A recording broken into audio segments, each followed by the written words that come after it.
बिस्मिल्लाहिर्रहमानिर्रहीम। अस्सलाम वालेकुम। आप देख रहे हैं RS न्यूज़ इनसाइट यूट्यूब और फेसबुक चैनल, और मैं हूं आपका मेज़बान मोहम्मद शबीर राजा। आज के व्लॉग में हम बात करेंगे लॉस एंजल्स की इस आग की जो बुझने का नाम नहीं ले रही। ऐसा लगता है कि सुपर पावर अमेरिका अल्लाह ताला की कुदरत के सामने बेबस हो गई है। इस आग से अमेरिका को क्या पैगाम मिल रहा है, आलम इस्लाम में इस पर खुशी की क्या वजूहात हैं, और मुसलमानों की दुआएं और बद्दुआएं इस तनाज़ुर में किस हद तक मानी रखती हैं। क्योंकि नाजरीन, कोई देखे ना देखे, शब्बीर तो देख रहा है। व्लॉग शुरू करने से पहले मेरी आपसे गुजारिश है कि अगर आपने अभी तक हमारा चैनल सब्सक्राइब नहीं किया तो इसे ज़रूर सब्सक्राइब करें, बेल आइकन भी दबा दें ताकि हर अपडेट आप तक पहुंचती रहे। लॉस एंजल्स के पहाड़ों में 5 दिन पहले एक आग लगी जो हर साल लगने वाली मामूल की आग समझी जा रही थी, लेकिन इस बार हुआ कि 100 किलोमीटर फी घंटा की रफ्तार और दीगर कुदरती अवामल ने इस आग को एक गैर मामूली सानिया बना दिया। 6 मुख्तलिफ मकामात पर आग ने सैकड़ों एकड़ जमीन को अपनी लपेट में ले लिया। हजारों गाड़ियां, इमारतें, रिहायशी इलाके खाकस्तर हो गए।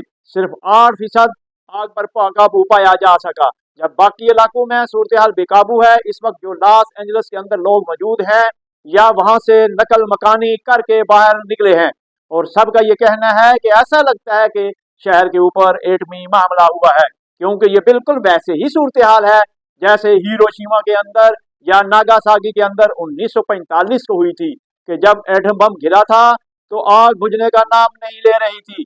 इसके ऊपर जितना पानी गिराया जाता था, इसके साथ ही मजीद आग भड़कती थी। और लॉस एंजल्स की आग जो बिल्कुल एटमी हमले से मिलती जुलती है, यूं ही इसे बुझाने की कोशिश की जाती है तो इसके अंदर तेजी आ जाती है, और ऐसा लगता है कि इसके अंदर जो ऊपर जाहिर जो फजा से किसी भी चीज की इसके अंदर असल आग छुपी हुई है। और जब ऊपर से वो पानी फेंकते हैं या कोई गैस इसके ऊपर फेंकते हैं जो आग बुझाने के लिए कारामद होती है, तो अंदर से बड़ी तेज किस्म का पाउडर निकलता है, बड़ा तेज किस्म की आग निकलती है जिसके शोले दूर दूर तक पहुंचते हैं, और फिर वो हर चीज को जला कर राख कर देते हैं। वहां पे जो ऐनी शाहिदीन हैं, इनके मैं तासरात देख रहा था, वो बड़े हैरान कुन थे। मसलन एक खातून है, और यह खातून है सहाफी लूसी शर्फ, और ये क्लाइमेट रिपोर्टर है। अमेरिका के अंदर भी जहां जहां आग लगती थी, लूसी वहां पे जाती थी, लोगों के इंटरव्यूज करती थी। तो इसने चंद हफ्ते पहले भी अमेरिका के अंदर एक जगह पर आग लगी थी, वहां जाके इसने लोगों के इंटरव्यूज किए थे। इसका यूट्यूब चैनल है, इसके ऊपर भी वो इंटरव्यू लगाए, और ये लोगों को कहानियां सुना रही थी। लेकिन ये क्योंकि ये खुद लॉस एंजल्स की रहने वाली है, तो इसके घर को भी आग लग गई, बल्कि जो इसकी रिहाइश है इसके अंदर या इसके कॉटेज, अब इसके अंदर आग लगी। वहां से लोगों को रेस्क्यू कर लिया गया, लोगों से कहा गया कि अब आप नकल मकानी करें या यहाँ से निकल जाएं। लूसी भी वहां से निकलकर अपने एक दोस्त के पास चली गई, और वो जो दोस्त है वो शहर के दूर दूसरे कोने में रहती है। तो जब वो वहां पहुंची तो इसका ख्याल था कि यहाँ पे आग नहीं आएगी, लेकिन जब आग ने इस तरफ रुख कर लिया तो वो लोग परेशान हो गए, और उन्होंने अपने सारे बैगल्स इकट्ठे करके पैक करके दरवाजे के ऊपर रख लिए कि हो सकता है किसी वक्त हमें यहाँ से भी कह दिया जाए कि आपने यहाँ से भी निकलना है। तो वहां पे बैग रख के सारी रात बैठे रहते। फिर लूसी ने बताया कि एक वक्त सायरन बजा और हमें वहां से निकलना पड़ा। फिर हमें 3-4 घंटे लग गए पेट्रोल तलाश करते करते।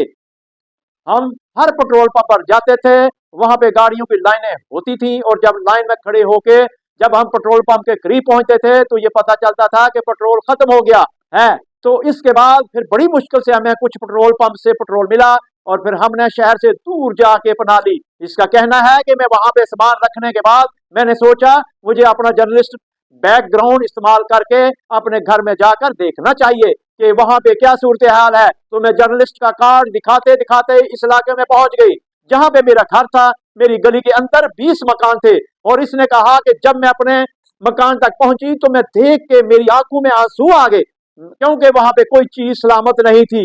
वो पूरा घर कोयला बन चुका था, बल्कि इसका ये कहना था कि पूरी गली जिसके अंदर 20 मकान थे, सारे के सारे जल के राख बन चुके थे, और इसमें कोई चीज सलामत नहीं थी। तो वो सूरत हाल देख के मेरा दिल बैठ गया, और मुझे पहली मर्तबा महसूस हुआ कि जब किसी का घर जलता है तो इसे कितनी तकलीफ से गुजरना पड़ता है। और इससे पहले मैं कितने घरों को और कितने घरों के मालकान के इंटरव्यू कर चुकी थी जिनके घर आग में जल गए थे। और मुझे पहली मर्तबा महसूस हुआ कि जब किसी का घर तबाह होता है तो इसको तकलीफ होती है क्या है, और कितनी इसकी स्पीड होती है इस तकलीफ की, या इसकी कितनी शिद्दत होती है। फिर इसने कहा जिम में मैंने अपने हमसाया जो जिसका घर मेरे करीब था, मैंने इसको इतला देनी थी, तो मैंने जब इसको फोन किया तो मेरे पास अल्फाज नहीं थे कि मैं इसको कैसे बताऊं कि इसके घर के साथ क्या हुआ है। और फिर इसका यह भी कहना था, जब मैं अपने घर के सामने खड़ी थी तो वहां पे जो फायर टेंडर थे और वो मुझे हौसला देते रहे और मुझे हिम्मत देते रहे। उन्होंने इन सब ने मुझसे माफी मांगी और मुझसे कहा कि हम आपका घर नहीं बचा सके, लेकिन इसका कहना था कि मैंने इनको अप्रिशिएट किया, इनका शुक्रिया अदा किया कि आप इन हालात में भी हमारे लिए इतनी कोशिशें कर रहे हैं। अमेरिका में लोग चर्चों में जाके अल्लाह ताला से माफी मांग रहे हैं क्योंकि साइंस और टेक्नोलॉजी बेबस हो चुकी है। आलम इस्लाम में इसे अल्लाह ताला के अजाब के तौर पर देखा जा रहा है, खासतौर पर फलस्तीन के मजलूम मुसलमानों के हवाले से। नाजरीन, यहाँ पे एक बात मैं आपको बताता चलूं और याद दहानी कराता चलूं कि बैतुल मुकद्दस फलस्तीन की एक छोटी सी बच्ची ने जान कुर्बान करने से पहले आलम इस्लाम को झिझोड़ा था और इसने आलम इस्लाम के हवस इक़्तिदार वालों को कहा था कि मैं अल्लाह के पास जा रही हूँ और अल्लाह से तुम्हारी शिकायत लगाऊंगी। नाजरीन, ये वाकया हमें याद दिलाता है कि दुनिया की बड़ी से बड़ी ताकत भी अल्लाह ताला की कुदरत के आगे बेबस है।